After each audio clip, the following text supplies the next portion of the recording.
prepare for a thrill. We have stories of the dead coming back to life, tales of the night evil. So sit back, relax, and enjoy. The All-American Spookshow.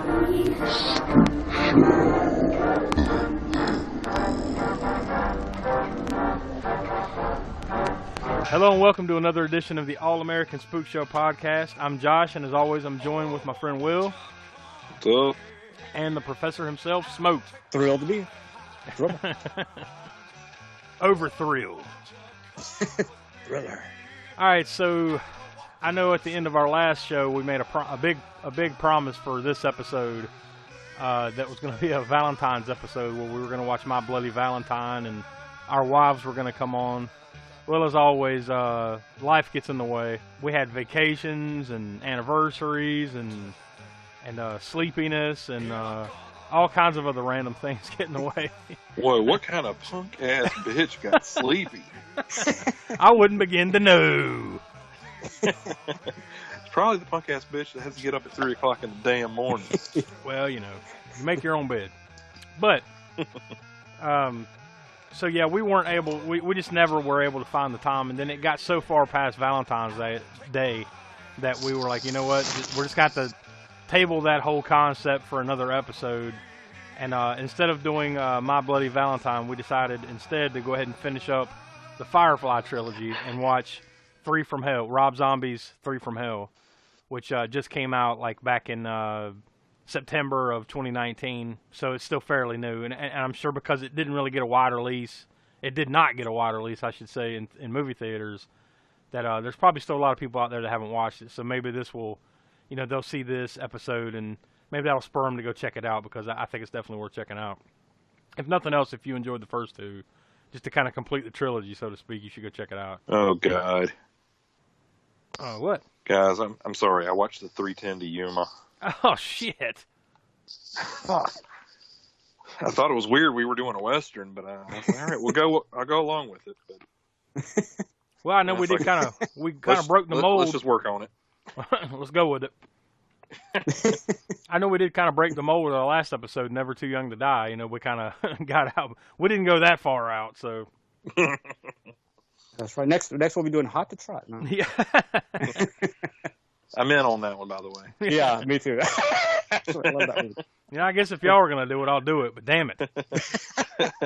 Omaha Oats, indeed. Good God. I haven't thought of that movie in 25 years. I still have the. I don't even think we upgraded it. I know I still have the VHS floating around here. I don't think I ever upgraded. Why the hell would you upgrade to DVD? It's not necessary. So yeah. Anyways, we're here to talk about and review Three from Hell. So hopefully we'll get to maybe our concept for Valentine's. We'll get to that next year, or who knows? Maybe we may be able to try it for a different holiday between now and then. So we'll just see how things go. I don't want to make any more big promises with that, because this was hard enough just getting this one recorded and getting it put out. So I guess as always, if you want to contact us, you can email us at allamericanspookshow@gmail.com. You can find us on Twitter at @AASpookshow. You can look us up on Instagram, Facebook, and YouTube by searching All American Spook Show. We're there. We also have a T-shirt or a shop over at tpublic.com where you can buy like the logoed merchandise, mugs and pillows and T-shirts and tank tops and hoodies and all kinds of other random stuff that they slap stuff on. So we have some logo stuff up there, and I've got a couple ideas for some other T-shirts pretty soon. So if you guys want to go check that out over at TeePublic, you can just find us All American Spook Show. You should be able to find us there. And as always, we put all these links down in the show notes, of this episode. So if you want to check them out, it's all down there. Will, have you been doing anything lately? Watching anything? Doing anything interesting over the last little while? No. Okay, Lurch. No, I've actually had a little time to be able to knock some shows out. So watched Midsummer. Oh, cool. Joker. My wife wanted to watch Maleficent, so I think I watched about 2/3 of that. That new one? Yeah. I haven't seen that. What's that wrestling movie? Is it Fighting with the Family? Yeah, I think that's what it was called. Yeah, the one about I watched that. Paige, the wrestler Paige. Yeah. Yeah. Yeah. What is it? A Wonderful Day in the Neighborhood, the Mr. Rogers movie. Yeah, I saw that one. That was pretty good. Yeah, that's pretty good. Still haven't seen that one yet, but it's on the list. It's both seasons. Go ahead. I'm sorry, before you go on, that movie's kind of weird in that, like, it's not necessarily about, it's about Mr. Rogers, but it's not necessarily starring, it's not like his biography. That's right, because wasn't he like basically a supporting actor, right? Tom Hanks. Yeah, Mr. Rogers was almost like a supporting actor. It's really a story about this other guy and his family that Mr. Rogers is kind of helping out.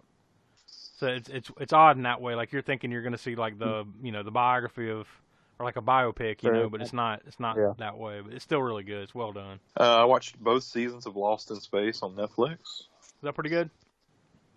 It was okay. Mm-hmm. You know how it is with Netflix. You start watching something. Oh, it was a cliffhanger. I guess I'll watch the next one. Yeah, just keep going. And 20 episodes later, I'm all caught up. Yeah.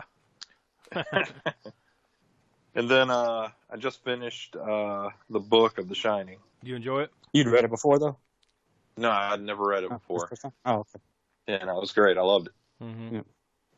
Yeah, I told you, now you need to go watch the movie again, so now that you can have a different appreciation for it.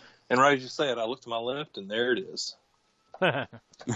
Smoke, what about you? What you been up to lately? Well, speaking of carrying on from The Shining and the book of The Shining, by the way, I don't remember how many years ago back it was, but I had a cool find at a thrift store, and I came across the first edition hardcover of The Shining, which I don't know how much I think it was worth. It's probably a pretty decent amount, I think. I think I only ever had the paperback before that. I'd read the paperback back in, sometime back in the late 80s, I guess. Mm-hmm. So that was a cool find. But as far as what I've been doing recently, we got back from vacation. We went to Orlando, Universal Studios. And anybody out there listening that's never been to Universal Studios, definitely recommend it. I don't know whether, I've been to the one in LA, but that was back in 92. So I can only really speak for the one in Orlando. But as far as, related to horror, one of my favorite places there is the classic Monsters Cafe. The food is whatever, it's all right. But the ambience in that place is just awesome. Like all the, original posters on the walls. There's like individual eating sections, like you got basically like Dracula's castle. You got like the crypt, I guess, which is kind of like a Frankenstein's crypt or whatever. Also, the swamp where Creature from the Black Lagoon. That's his, all the posters and stuff for him are in there. Mm-hmm. And there's like a sci-fi section too. Also, the horror makeup show. That thing has been there, I think, since the park opened. Probably one of the oldest attractions there is in there. And I think that's fun. Still a good time. We see that probably twice every time we go. So. Mm-hmm.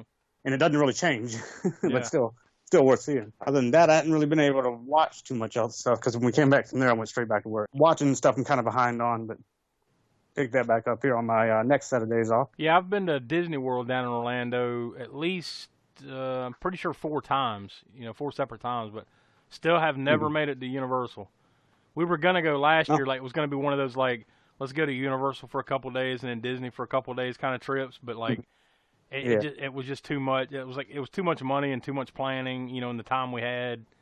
So one had to go, and then we just ended up going to Disney World. But yeah, I definitely want to go check it out one of these days. Oh yeah, it's definitely worth it. And speaking of some more horror and Universal news, I'd heard not too long ago, I saw our YouTube promotional thing on it. I guess they're actually building a whole third part of Universal, because Universal, you got regular Universal Studios and you got Islands of Adventure, and now they got a third one. I can't remember what the heck the name of that. Well, third one's going to be. They've got like the Harry Potter. Like they've got like the Harry Potter thing that kind of goes in between, right?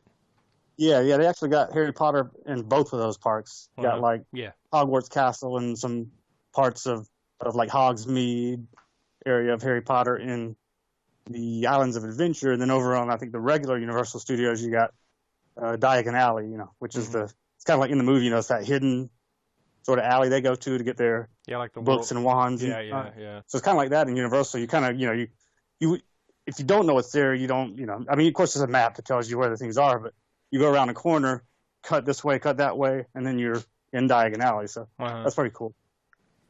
Now, I was told from somebody that had went there, like, you've got to buy 2 separate park tickets to go to the full Harry Potter thing. Is that right? Well, or a park hopper. Yeah. That's what we did. We got like a 4-day park hopper. We didn't do Disney this time. Sometimes we'll do, like 1 Disney park and then do Universal, or vice versa, 2 Disney parks or 3, whatever, park hopper for Disney, and then, 1 day at Universal.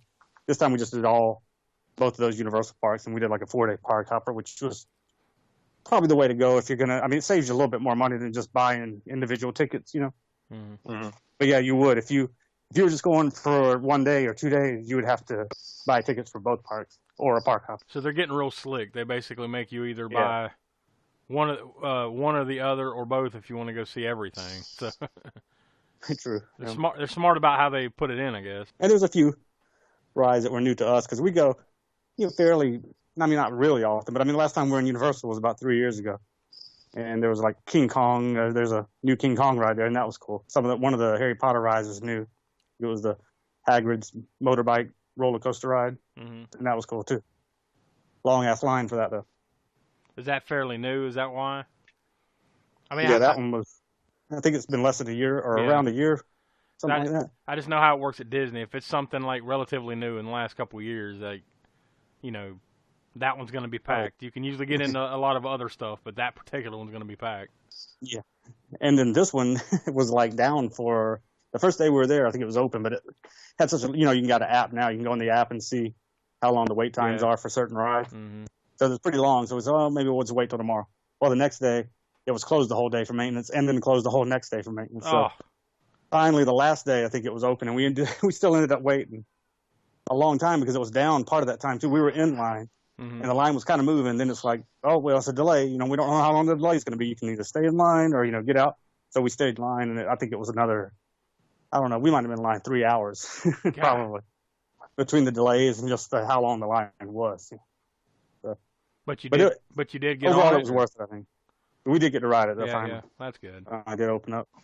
And it was worth it. It was a good ride. I mean, I wouldn't wait that long, all the time for it or anything. Mm-hmm. I mean, I wouldn't have waited again if it was another, 2 or 3 hour wait. I mean, it was an awesome ride, but get in there the best as you can if you can get in there with like single rider line or something. Well, I haven't been able myself. I haven't been done anything as exciting as a Universal vacation or anything, but I did get to watch some TV. I've just been catching up on some shows. Like I watched like the last season of, or I caught up on the last season of Better Call Saul because the new season just came out. Finally caught up on Fear the Walking Dead.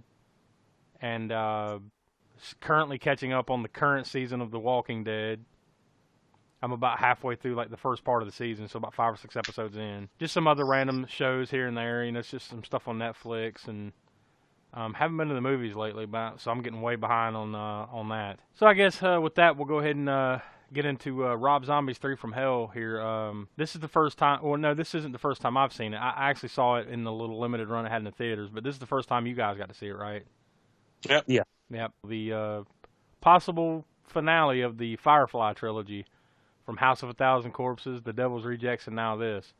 I say that because I think I just recently read something where he said that this. I guess he's not putting a definitive like this is it on it, but it sounds like this is probably it. But and we can get into that once we talk about the movie and get to the end of it there about how we feel like things may or may not go. But so this being the first time you guys saw it, Will, what did you think? What were your initial reactions of it? Well, considering that you knew what was going on with Sid Haig, I was actually pretty happy with the way it turned out.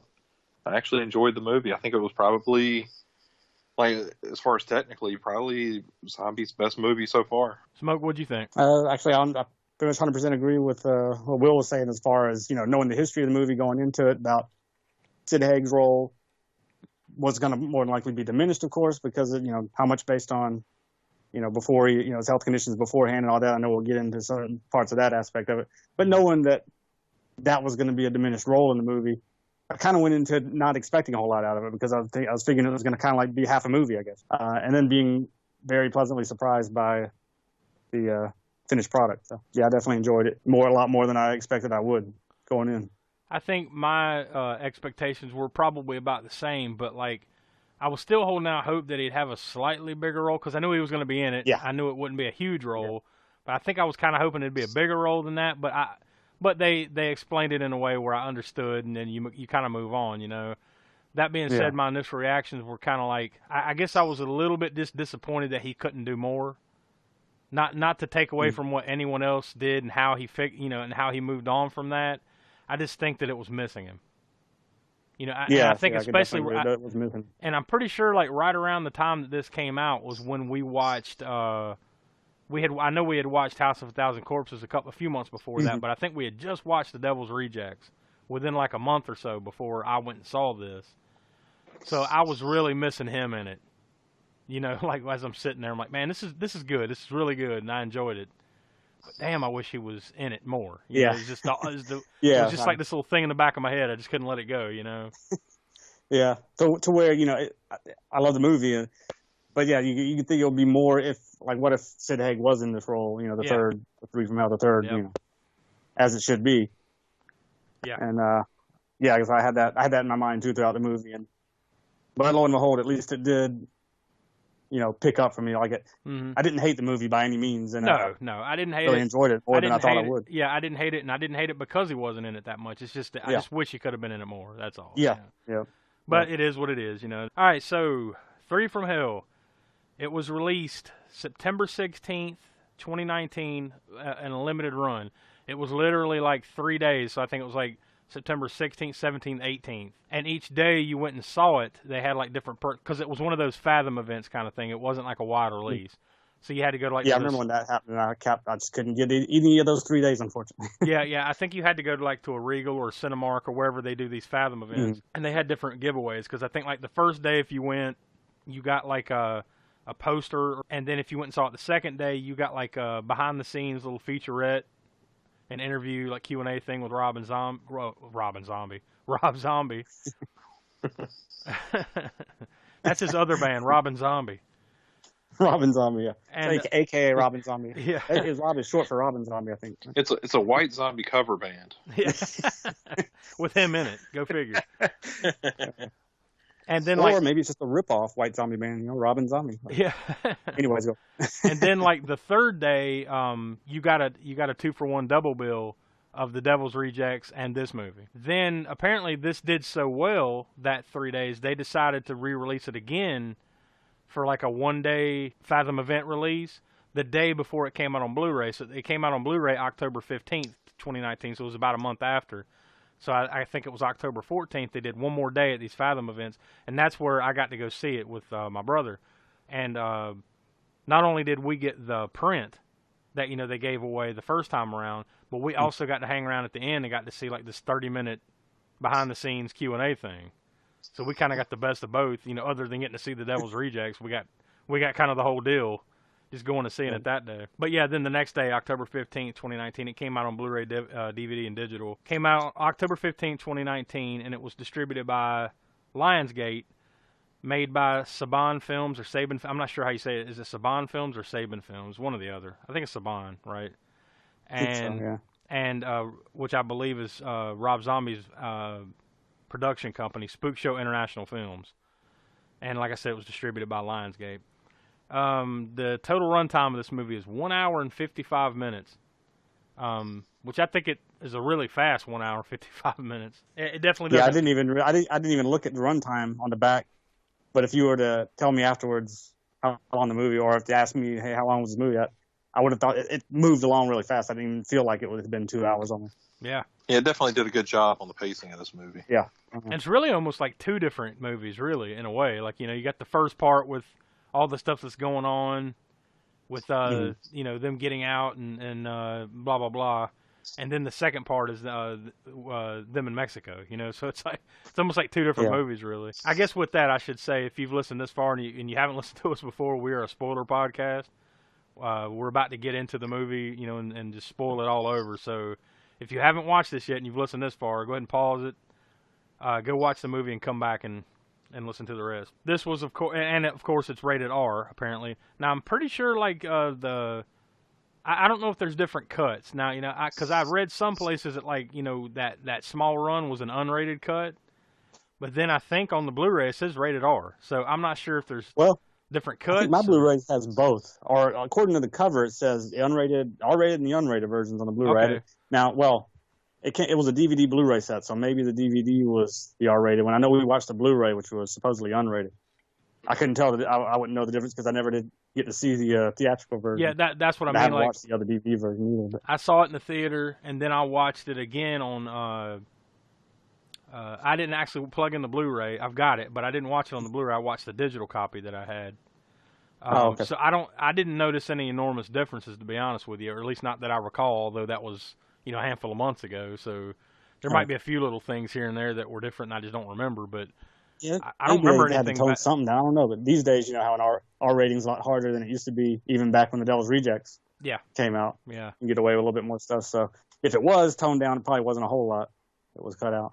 So maybe one day we can maybe try to figure out something, or try to make some comparison, and maybe we'll talk about it again one day, here soon, if we can ever figure out what the differences are. Yeah.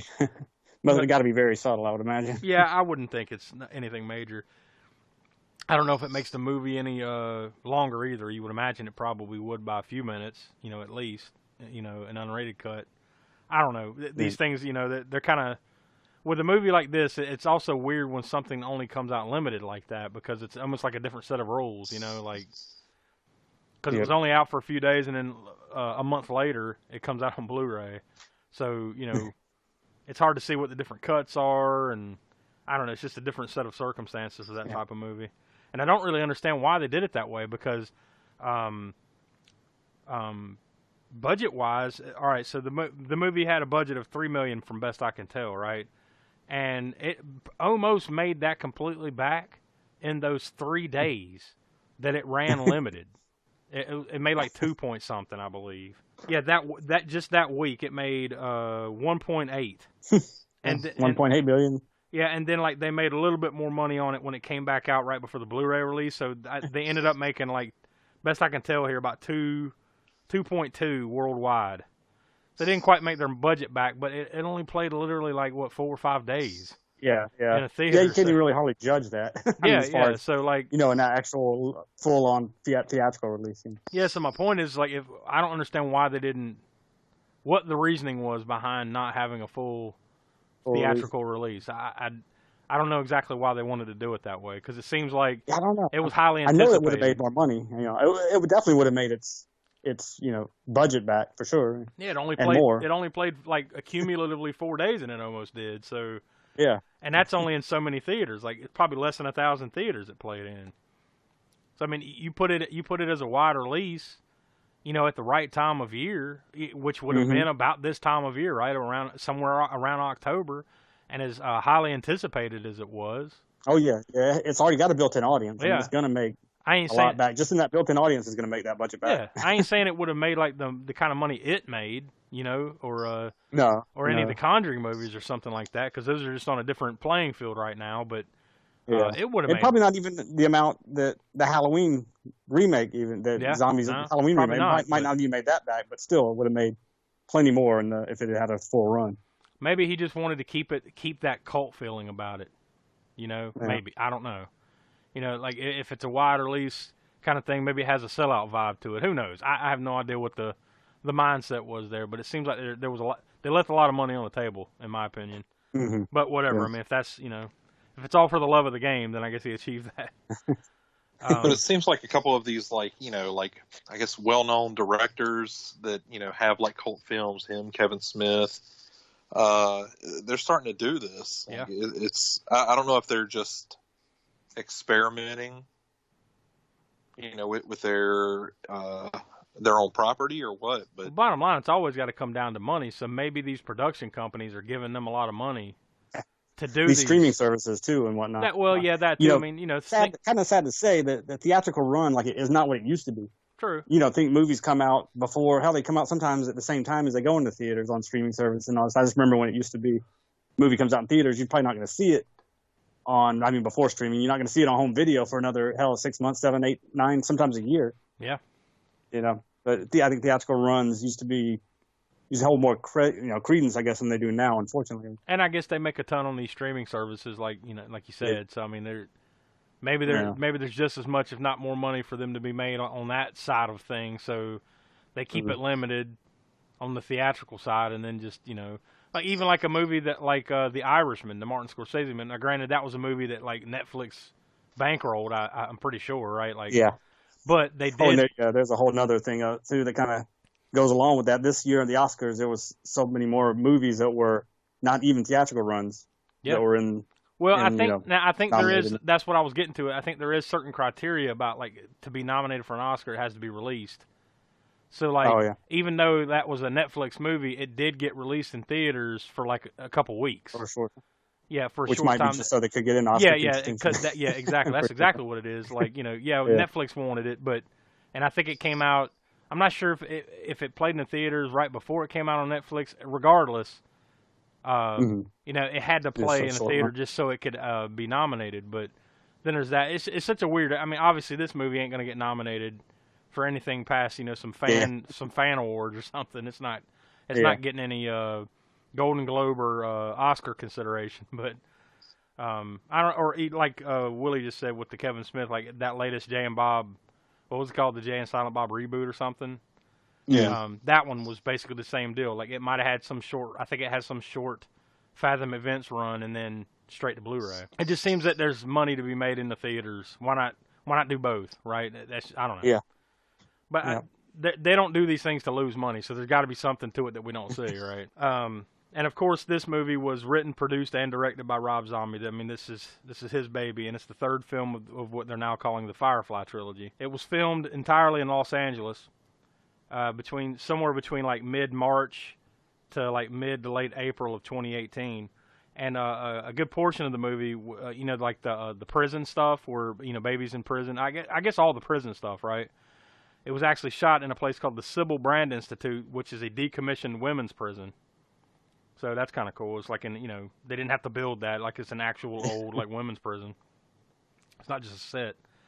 Now the post-production for this movie, and I think this had a lot to do with why this movie kind of got shot and then laid around for a minute.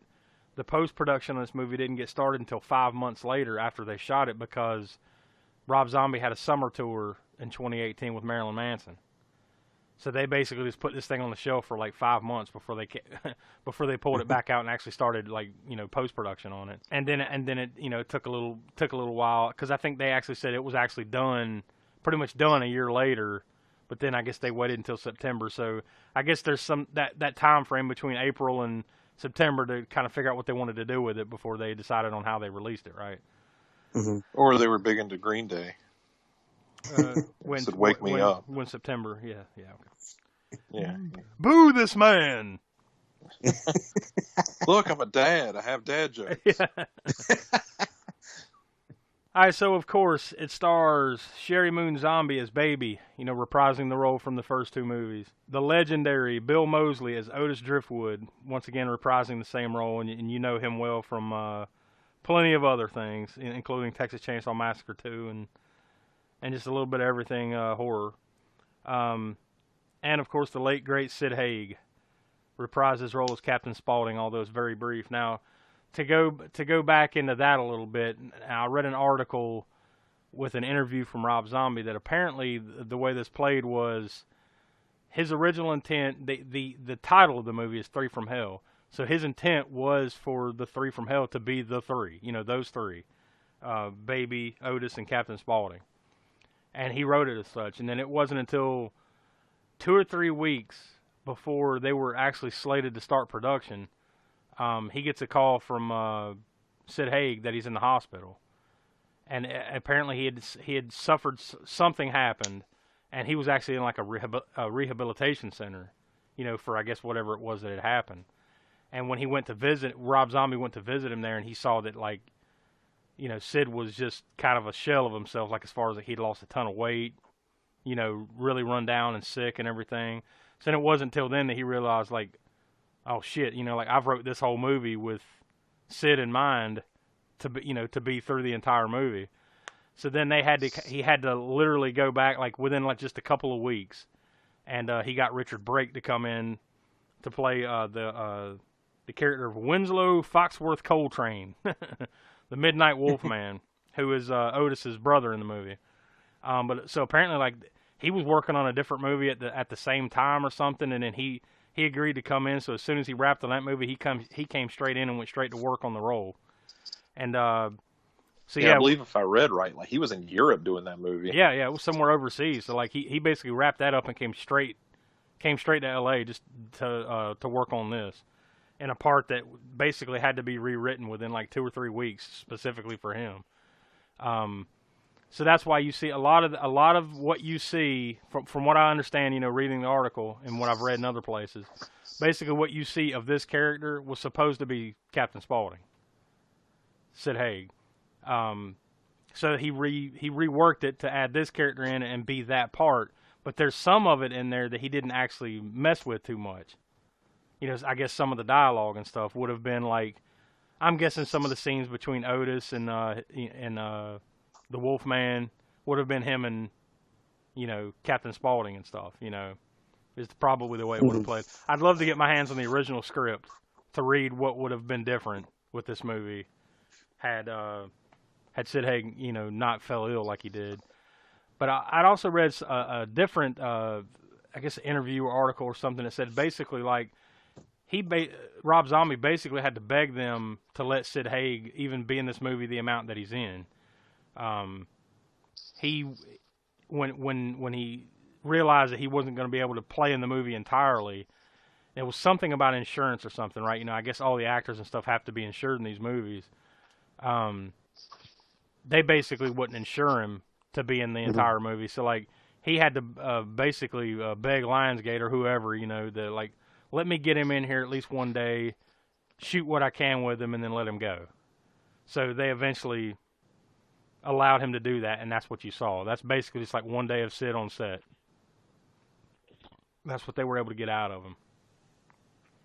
So at least there's that, right? We did get a little bit there, and, they made it make sense, and then you move on kind of thing. But it's still kind of sad that he wasn't able to be in the entire thing, Especially when you know that for years there was a lot of years between The Devil's Rejects and this, like there was a lot of time there where they could have done this and then just didn't do it. And then when they finally decided to do it, that's when Sid falls ill and then eventually, goes downhill to his eventual death. But it's just a shame that there was all that lost time. Yeah, it was aggravating just because, like as far as like an individual character in a movie, like the Captain Spaulding character, man, is probably pretty far up there for me. I just, he was like a magnet on the TV, like when he was in that character. So to me, it was really disappointing, to be able to, like sit here and watch this movie. And again, I thought it was pretty good, but like you see the one short, small scene of Sid, and he doesn't even sound like himself anymore. No. I noticed that too. You could tell, he was not doing too good in that scene either. Yeah. I mean, not good, not acting wise, just that health wise, you could tell that. Yeah. He wasn't 100%. You can tell his health wasn't great, and his speech was a lot slower, so it was probably taking a lot more effort to do, what he was able to do there, and then that's all they were able to get, like, because, like I said, they only had him for that one day. So it's just, you almost, with time and everything and the way it is, and it just happened the way it happened, right? There's nothing anyone can do about it, but it just seems like the first movie, you didn't get a bunch of them. You got quite a bit, but you didn't get a bunch of them, if you recall, in House of a Thousand Corpses. He's probably only in that movie, cumulatively 10, 15 minutes of that movie? Pretty small part, right? But he makes a huge impact in the parts that he has. So much so that, like, it's way bigger in the second one, right? And he's a big portion of why The Devil's Rejects is a lot of people's one of their favorite movies, And it just seems that... And you also see Bill Moseley's a great actor. Absolutely. But you see his play off of, the Captain Spaulding character. Yeah. You can tell, even though this movie, I think it was a great movie and everything, you could, and the guy that plays the Wolfman is, did well with his role. You could just tell that, that banter between the two of them would have been different, of course, had it been Sid Haig. Yeah. Yeah. Oh, and also, like, the guy that played the Wolfman, like, since he was coming in off of this other movie, like when he got there, like the first day of acting was like the first day he had put any research into this, which is to say there was no research into this movie for him.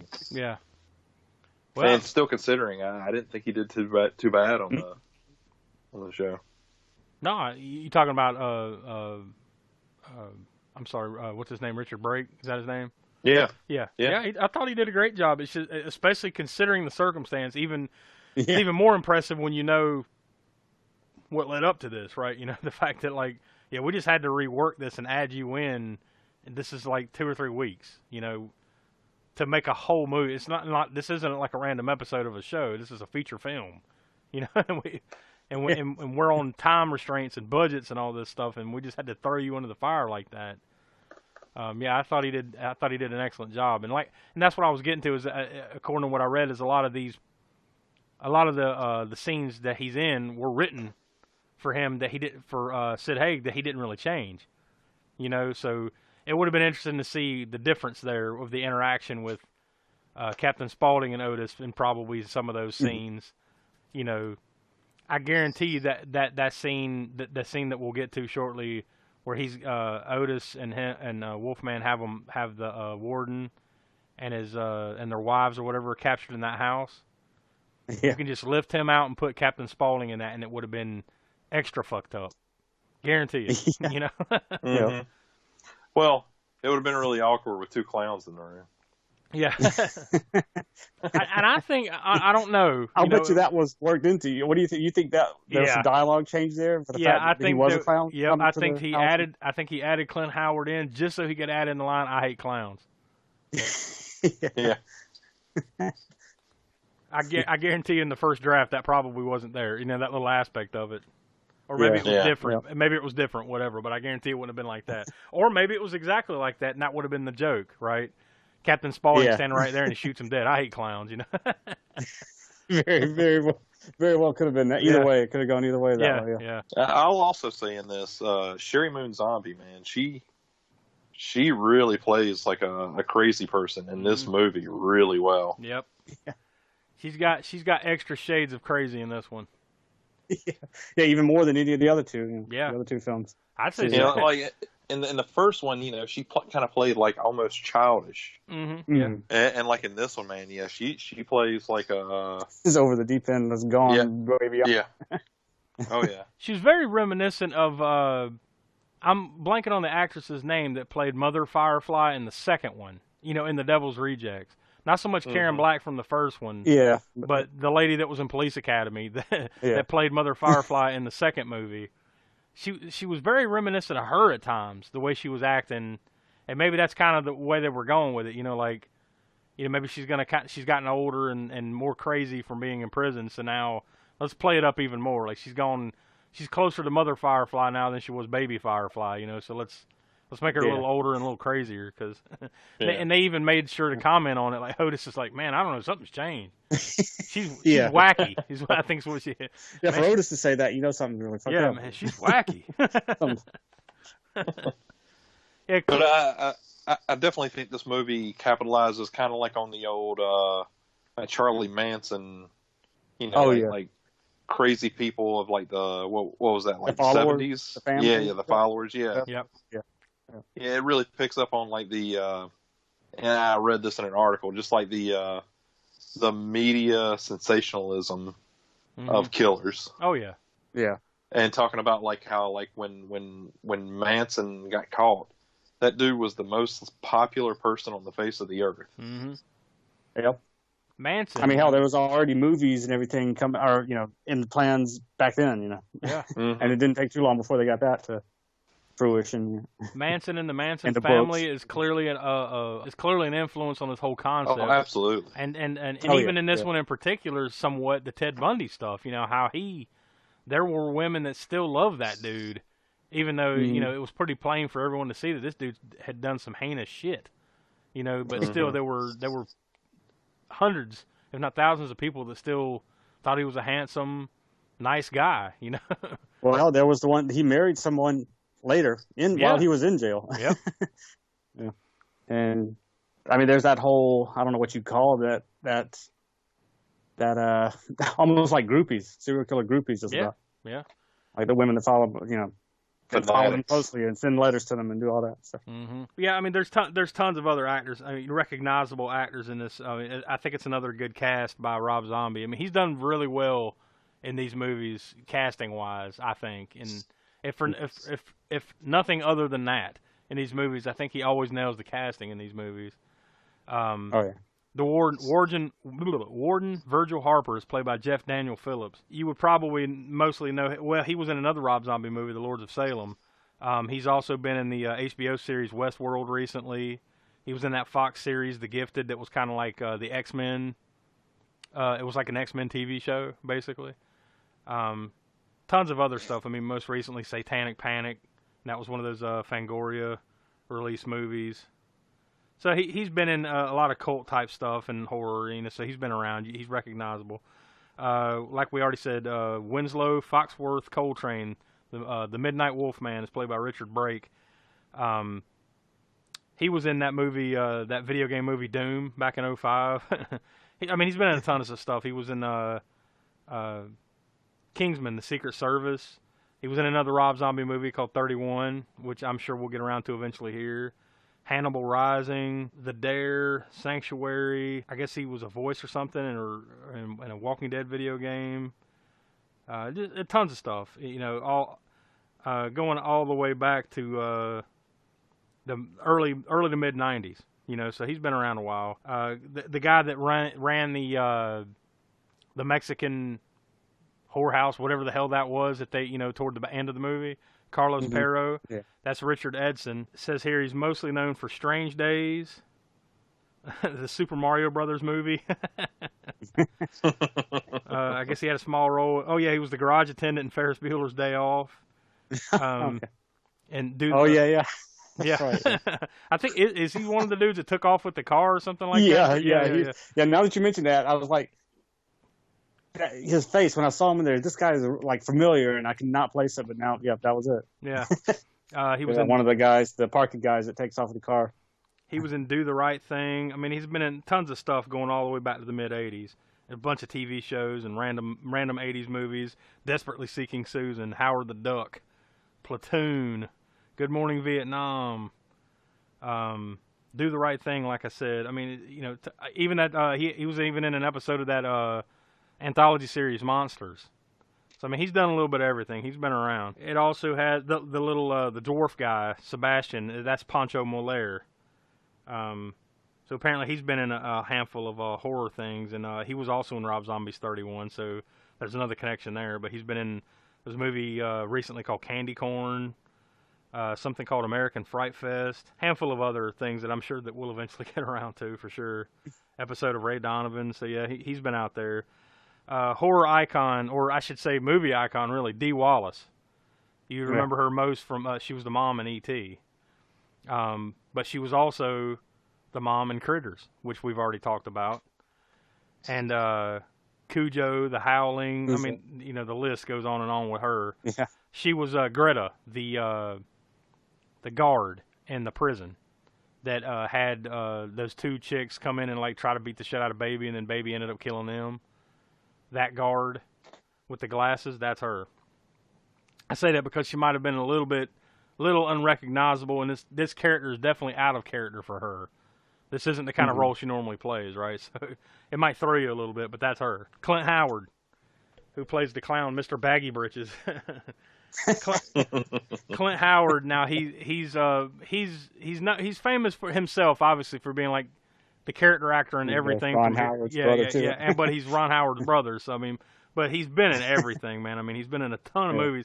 According to IMDb, he's got 253 acting credits that literally go all the way back to 1963. So I mean, and we got to get around to one of my personal favorites of his at some point soon. Evil Speak. That's a fun one. Or we could just watch the 5 episodes of the Andy Griffith Show that he was on. That, there you go. One or the other, same thing. Or what was that award that he won with MTV, where like they did it as a joke?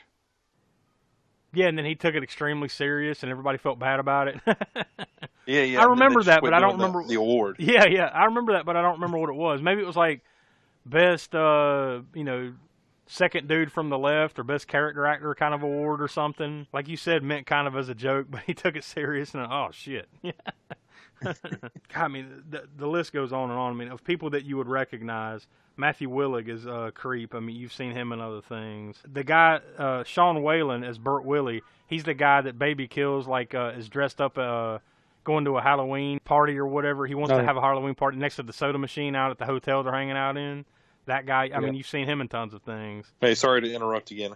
It looks like they have some revisionist history, I'm guessing. Because the MTV award that he won in 1998 was called an MTV Lifetime Achievement Award. Mm-hmm. I don't think that's what it was called back then. I do recall the same story though, so I don't know exactly what the setup was there, but it was meant as a joke, whatever the hell it was supposed to be. It was meant kind of in a joking way, and then they realized that like he was taking it serious, and it actually meant something to him, and then they all felt bad, and then which is funny and sad at the same time. So I guess that's really about all I had for for some of the background and stuff. Is there anything else you guys saw or wanted to talk about before we get into it? Oh, if I remember correctly, the same weekend that he passed, he passed like on a Monday or a Tuesday one week. When did that weekend he's supposed to be in Charlotte? Yeah, because I was at that convention, and they had a chair there for him with like a whole bunch of like people had left things there, like flowers and things and whatnot. So that was pretty cool. I think it was like a week. I think it was within a week. Yeah, I think it was like a week or so later, give or take. Yeah. And that was the sometime later. I forget. I mean, but he was supposed to be at that convention. I forget exactly what the time frame was. That was the Days of the Dead here in Charlotte. Yeah.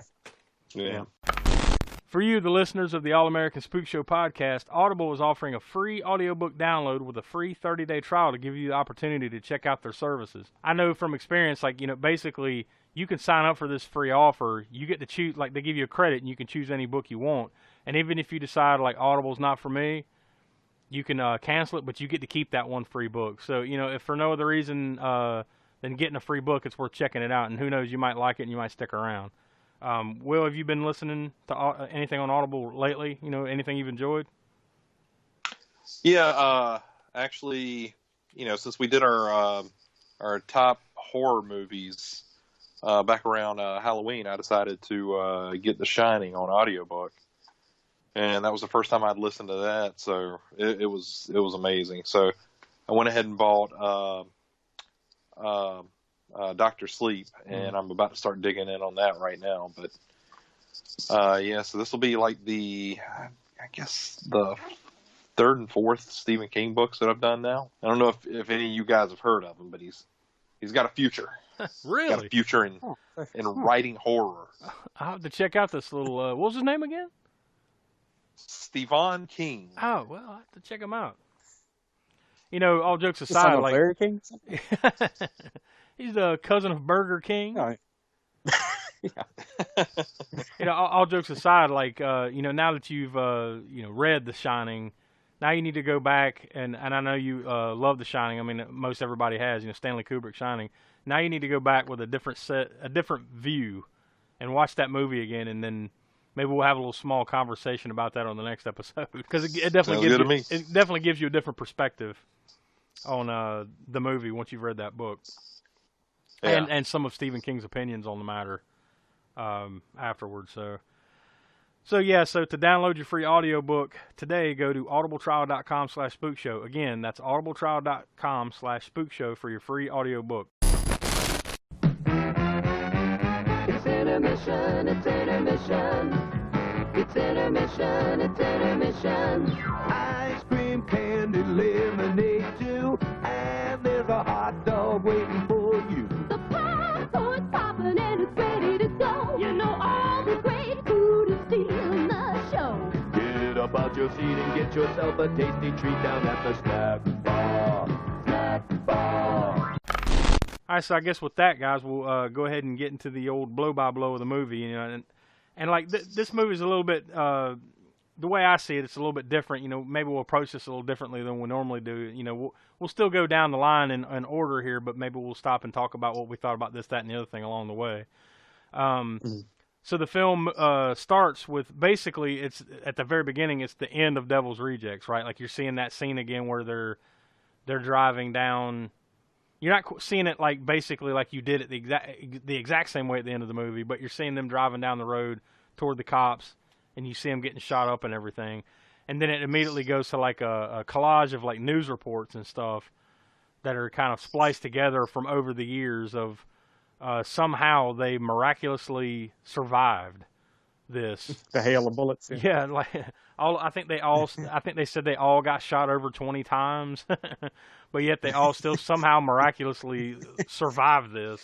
Yeah, it's funny because I remember talking to Bill Moseley at a convention before. Actually, it was that convention I got him to do the audio blurb for us, Yeah. for the show. And because I was asking about, so I mean, I knew he wasn't going to tell me exactly. So how do y'all survive this? He goes, well, I don't know if he knew exactly at this point in time what all the gist of that was, but he goes, yeah, it's plausible, Yeah.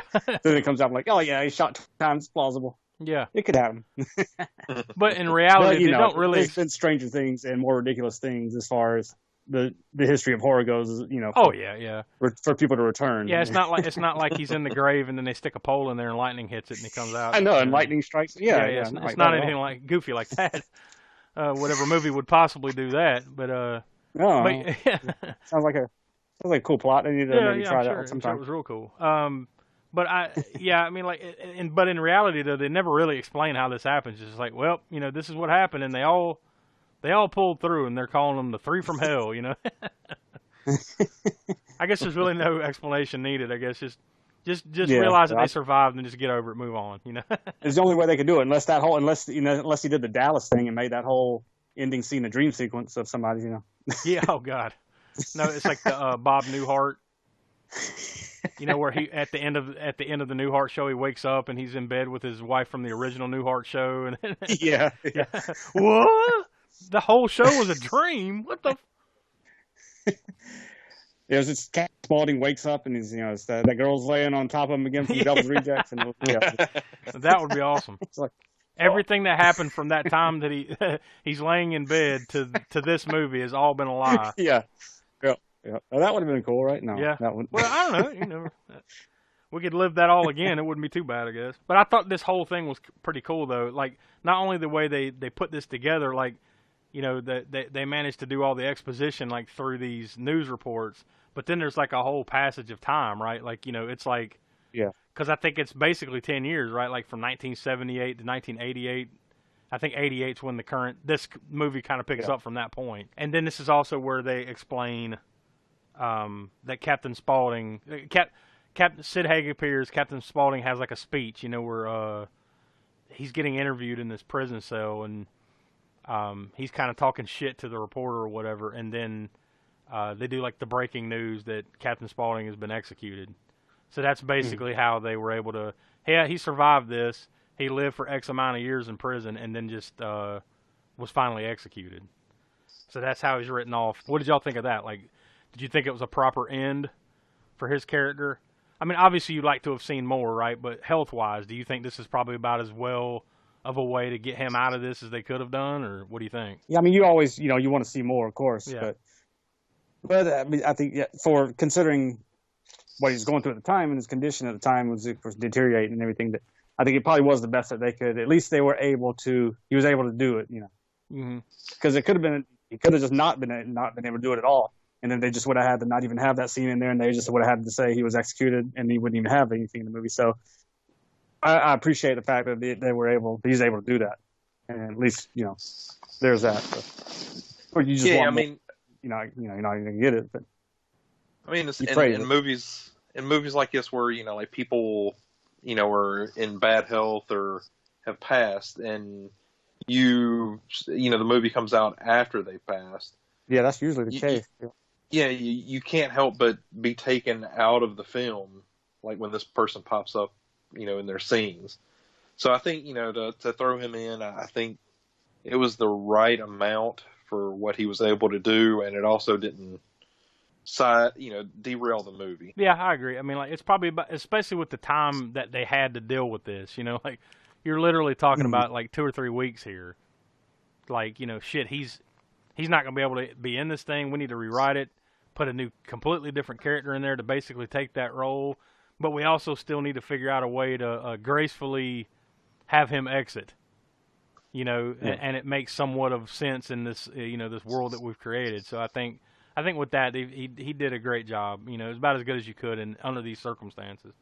It's still disappointing, that he wasn't able to be in it more, but it is what it is, Yeah. And considering how bad a health he was in, there was that one like throwaway shot where like I guess he's like walking to go do the interview. Mm-hmm. Yeah. And I feel like that was somebody else because it looked like he was in perfect health. It could have been. I mean, because everything where you actually saw him talking, he's just sitting there, just. Yeah. And in that scene, all you see is his back and his head, which is still, from what I remember, it wouldn't have been painted, but yeah, it was just him like walking in there, and it looked like he was in perfect health. Even that brief little snippet a little bit later on, where like Otis and Baby are kind of having this like "you miss him, don't you?" kind of moment. Remember when they're like in the motel room, and then they flash back, and that's clearly just some footage from the Devil's Rejects, of. They weren't able to get anything more recent than that, which it worked for what they were doing there, but they did have a little nod to him in the middle there, like he had a good run. Was Otis's way of explaining. He had a good run. I mean, what do you do? But so I thought they did a pretty well job. But I think that whole opening 5 or 10 minutes there with the news and everything, I thought that was really well done. It was kind of a way to like quickly bring you up to speed. All right, this is how they're still alive. We're not going to go deep into how it happened. Just, somehow they miraculously lived. Now let's show Captain Spaulding. You see his last moments. They executed him. And now we're moving on to current day. Then they do like this, this is the last footage of the day that Otis broke out. Like, what news station or documentary would show this stuff, right? Like, I mean, it's cool and everything the way they did it, but, like, what news organization in this world would show this footage the way they did, This is the last known footage. And then it's just him and the Midnight Wolfman just killing all the other prisoners and the prison guards and everything. And this is also where you get the little snippet of Danny Trejo and reprising his role from the Devil's Rejects, which I'm blanking on what the name of the character was right away. But yeah, it's very brief. It was the bounty hunter. Yeah, the bounty hunter from the Devil's Rejects, where it was him and DDP or whatever. But what are the odds too, though, that they not only do they end up in the same prison, I guess, but like in the same like prison work wagon detail, What did he say? Like I remember you, motherfucker. And he's like, he looks at him and says, "I don't remember you." He's like, "Oh, you will, motherfucker." I think the thing not to be lost here is that, and maybe it's because Sid Haig's not able to be in this one that much. Bill Moseley and Sherry Moon Zombie really upped their game for this one, in my opinion. Oh yeah, they're just as strong as ever in their parts. Oh yeah, but his name Rondo or something like that. Rondo, yeah, that was his name. Oh yeah, right. yeah, Rondo. Yeah. So basically, like that's what you see in this footage is like that little interchange or exchange, and then Midnight Wolfman shows up to break Otis out, and then like he executes Rondo right there, like in front of the camera, just pow, just shoots him right in the head, like right in front of the camera. Then you cut to Baby having a parole hearing, and this is where you see like she's clearly off her fucking rocker now, like. These 10 years in prison have not been good for her psyche.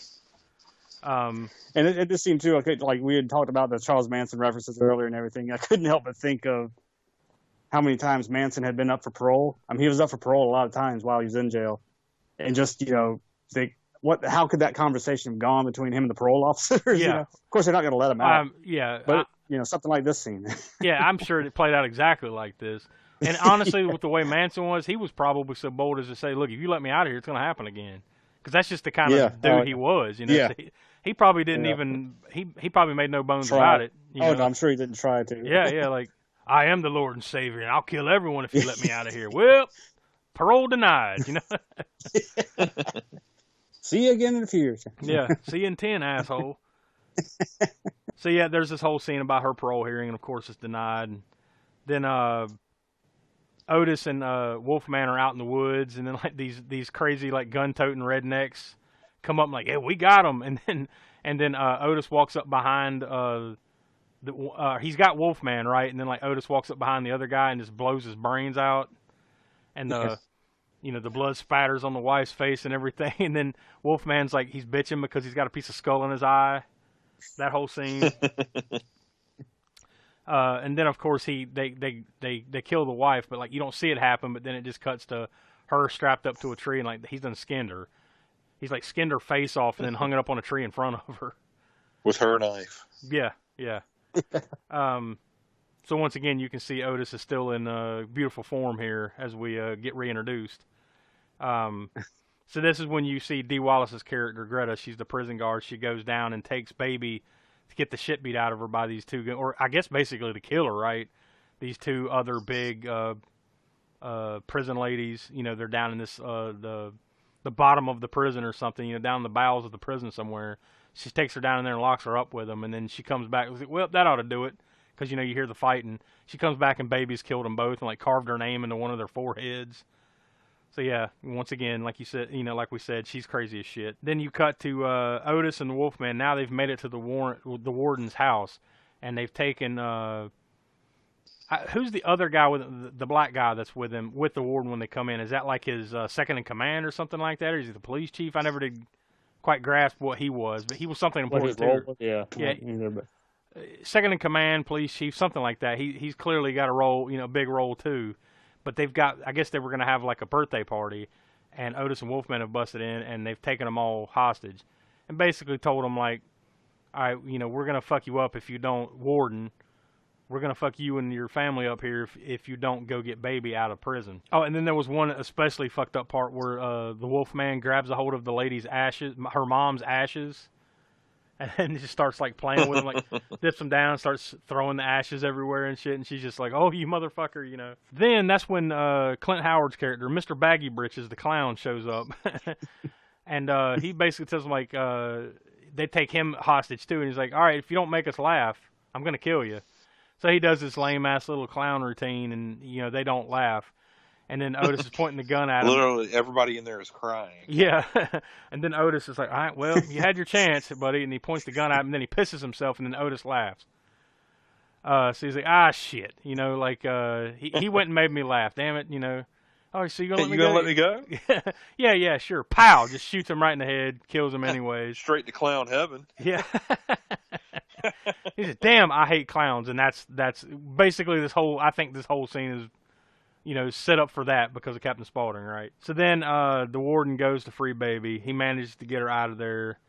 Or he goes to get her out, brings her into the room, and then Greta comes in, like, because she's suspicious of the whole thing. Then Baby jumps her and kills her. And then the warden takes off with her and then brings Baby back to his house. And then, like, of course, as soon as Baby comes back, they just commence to slaughter them all, which was a pretty fucked up scene, right? Like, you know, just the whole thing. Baby chasing one of the wives. She's just straight up naked. She manages to get out of the house. She's running down the street naked. Baby chases her, and then she just stabs her multiple times. And then there's like this old lady sitting in like like getting a tan out in the front yard or something, and she just waves at her, and she waves back. I don't think I'd be waving at you if I just witnessed you like chase someone down and stab them in cold blood in the middle of the day. I wouldn't say hey. So yeah, they kill the warden and the ladies and the guy. You know, shoot. They're all dead now. So now moving on, they're on the run, and they're at this sleazebag motel, which I didn't even catch the name of it. I don't even know if it had a name, but regardless, and then there's this whole. And then this is another scene where I wonder whether this was for Sid Haig or not. You know, whether this was for Captain Spaulding or not, because Wolfman has this whole idea about them going into porno. and it'd be called the Salami Man. He's a door-to-door salami salesman. Like it would have been something he would have said. Yeah, like that was one of those ones where I was like, man, this had to have been written for him, and they just changed it up, right? Yeah. He's a door-to-door salami salesman. Can I see your meat? Did you notice also while they're sitting there and they got the TV going, Dr. Wolfenstein's Creature Feature Show is on the TV all the way back from the first movie. Like, it's kind of cool that like 10, 15 years later, this is still on the air, right? Yeah. So then Baby comes back and suggests that they should just go to Mexico. And then I guess they kind of agree to this, and then she goes out to get a soda from the drink machine, and then she meets some dude, and I guess that's where she got the idea for Mexico, because the guy's wearing like a sombrero and a cheap ass little mustache and everything, And she ends up killing the dude, and then comes back and then suggests they go to Mexico. And like, all right, this is what we're gonna do. So then they take the little road trip, and then they end up in this small little Mexican village somewhere in Shithook, Mexico, down there somewhere.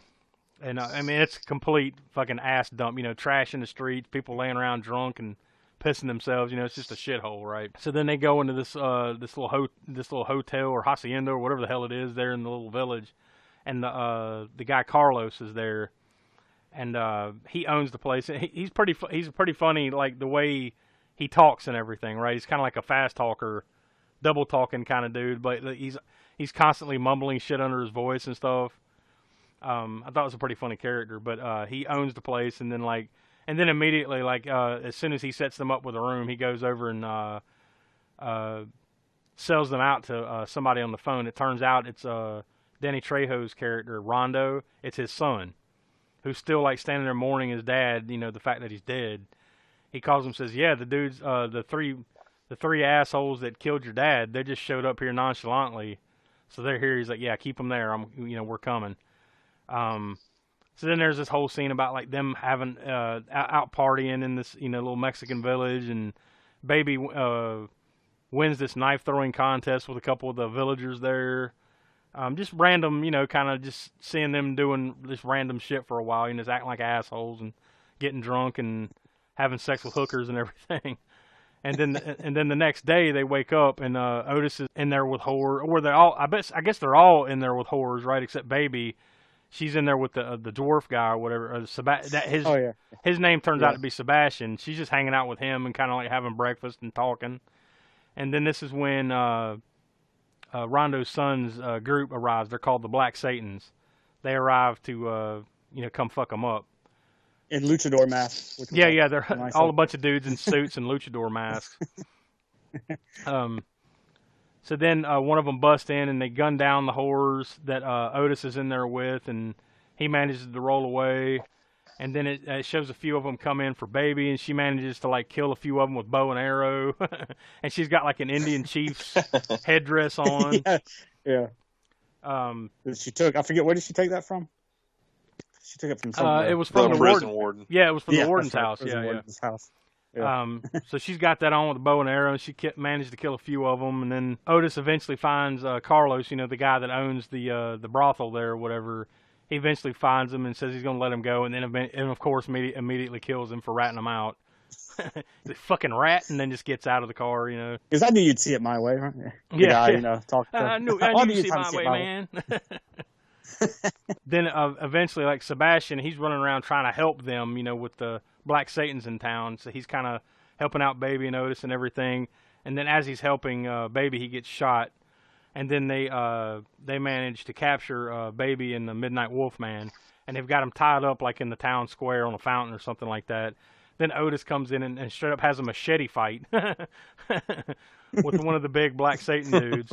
During this, Sebastian comes up, and even though he's been shot, he manages to come and help him untie Baby and Wolfman, and then he's shot again and then finally killed. Then basically they're able to get the upper hand. They beat the leader of the gang, which I don't remember ever hearing his name. I think it's Carlos, I guess was his name, I think. But so they eventually defeat Carlos, and then they like tie him up, put him in one of the caskets that he had sent in for them. Right, there was 3 caskets there for all 3 of them. Mm-hmm. They put him in one of the caskets, and then Otis just throws some gas on him. And they light his ass up, then walk away. The end. They light him up from his feet.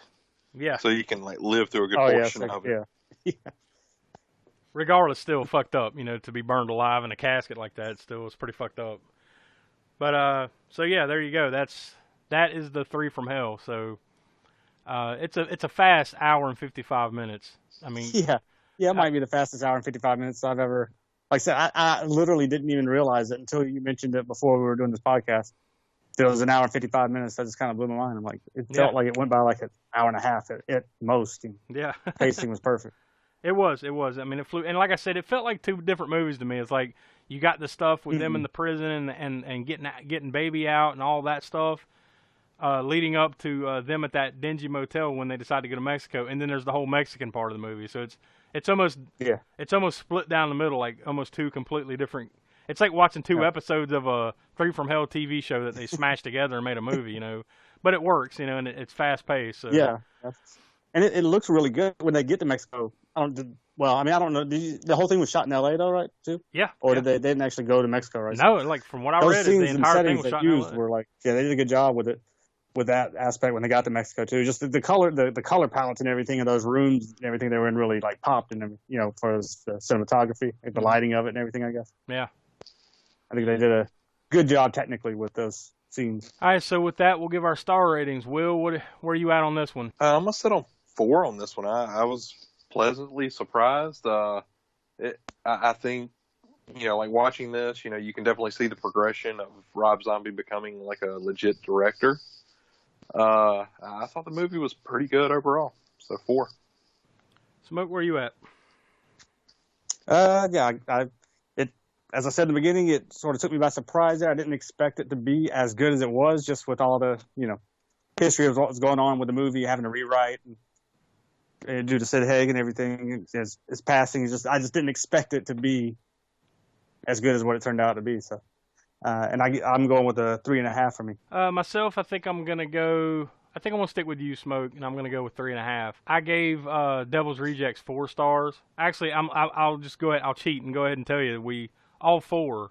I can't remember what. Yeah, we all four of us gave the Devil's Rejects 4 stars, and I'll go all the way back to when we did House of a Thousand Corpses on episode 8. Will, you gave that one 3.5 stars. So did I, and Smoke, you gave that 3 stars.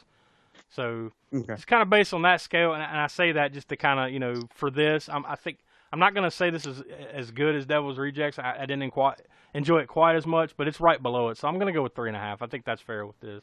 I really enjoy it, though. I think he did the best he could, you know, having to change things in the last minute there to kind of, you know, make it still flow and make it make sense and everything. I think everybody that was in it did a fantastic job. Still a little sobering to, you know, see Sid Haig that way at the end, but, you know, it was what it was. At least we got him a little bit, you know. So, yeah, I think I'm going to go with 3.5. I think he did a great job on this one. And like Will said, you can definitely see that Rob Zombie's just getting better at what he does. You know, now that he has a handful of movies under his belt, he's definitely getting better at the craft. So, I definitely enjoyed it more than 31.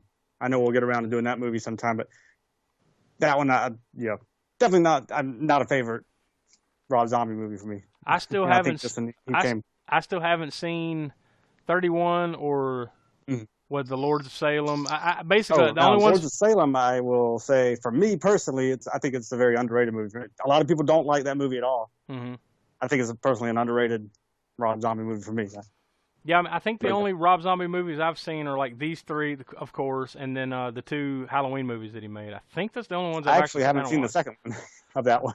I don't know, but the second Halloween movie I just haven't got around to because I'd heard it. A lot of people just said it was disappointing, and I guess I haven't made the effort to see it yet. Well, maybe we'll make an effort just to like kind of go out of our way and watch his Halloween movies soon because that one's interesting. The second one? Yeah, that's interesting. That's all I'll say. We can do a double header or something. Yeah. Smash together and do yeah, one you're stuff. right. That's probably the way we should play that one. Just watch those 2 and then just talk about them. All right, so I guess that's it for this episode. Now, for the next episode, we're going to go back to the 90s. We haven't done a lot of 90s movies on here for whatever reason. Like a lot of them, we just kind of skip around from the 80s to more current movies. So, and a couple in the 70s. So, we'll make a rare appearance in the 90s here with 1993's Leprechaun, the original, starring Warwick Davis and Jennifer Aniston and, you know, Ken Lant and a handful of others. The IMDb synopsis for this movie is: an evil, sadistic leprechaun goes on a killing rampage in search of his beloved pot of gold. So that sums it up nicely for you there. So go ahead and plug in your VHS, your DVD, your streaming service, wherever the hell. I'm sure it's streaming somewhere. We'll try to hunt that down and put it up on the socials. But yeah, go ahead and plug it in and watch 1993's Leprechaun to get yourself a bowl of Lucky Charms, all that good stuff. So we can celebrate St. Patty's Day together, watching the Leprechaun. Looks like you have a subscription to Hulu. Okay, well, there you go. And I'm sure if we find it any other places, we'll put that up. So, yeah, so there you go. So go ahead and watch that and be ready for the episode 26, Leprechaun. So, is that it, guys? Are we good for today? I think that's it. Yep. All right. Well, I hope you enjoyed the Firefly Trilogy. You know, this episode 3 from Hell from Rob Zombie, and they're all definitely highly recommended from us and some of our favorites. So be sure to watch Leprechaun and be ready for the next episode, guys. So for Will and for Smoke, I'm Josh. We are the All-American Spook Show podcast. Later on. And now, folks, it's time to say goodnight. We sincerely appreciate your patronage and hope we've succeeded in bringing you an enjoyable evening of entertainment. Please drive home carefully and come back again soon. Good night.